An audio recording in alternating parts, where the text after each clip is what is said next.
Everyone, আশা কৰোঁ সকলো ভালে আছে। এতিয়া মই মোৰ ইভিনিং স্লটটো আৰম্ভ কৰিবলৈ লৈছোঁ আৰু আজি ইভিনিং স্লটত মই প্ৰিভিয়াছ ইয়েৰ কুৱেশ্যনছ ৰিভিজন কৰিম আৰু আপোনালোকক ক'ম যে মই প্ৰিভিয়াছ ইয়েৰ কুৱেশ্যনৰ কাৰণে কোনখন বুক ফ'ল' কৰোঁ। আৰু প্ৰিভিয়াছ ইয়েৰ কুৱেশ্যনৰ কাৰণে মই এখন দিশা পাব্লিকেশ্যনৰ বুকখন ফ'ল' কৰি আছোঁ। ইয়াতে 1999ৰ পৰা 2021লৈ APSC GS প্ৰিলিমছৰ সকলোবোৰ পেপাৰ উইথ ডেছক্ৰিপশ্যন ছল্ভ কৰা হৈ আছে। এয়া আপোনালোকে চাব পাৰে এনেকৈ কৰি। আৰু ইয়াৰ শেষৰ পিনে আছাম জেনেৰেল নলেজৰ বহুখিনি কথা দিয়া হৈ আছে। ইয়াৰ পৰা বহুখিনি কথা জানিব পাৰি এনেকৈ। তাৰ বাদেও মই কিছুমান পেপাৰ এনেকৈ ডাউনলোড কৰি লৈছোঁ।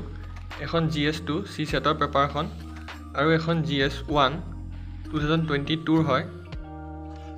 তেনেকৈ আচলতে PYQবোৰ ছল্ভ কৰিলে বহুখিনি কথা জানিব পাৰি আৰু বহুখিনি আইডিয়াও পোৱা যায়। আৰু আপোনালোকে PYQৰ কাৰণে কি বুক ফ'ল' কৰে আৰু কি ষ্ট্ৰেটেজি ফ'ল' কৰে মোক কমেণ্ট কৰি জনাব। আৰু যদি ভিডিঅ'টো ভাল পালে লাইক, শ্বেয়াৰ, কমেণ্ট কৰি দিব।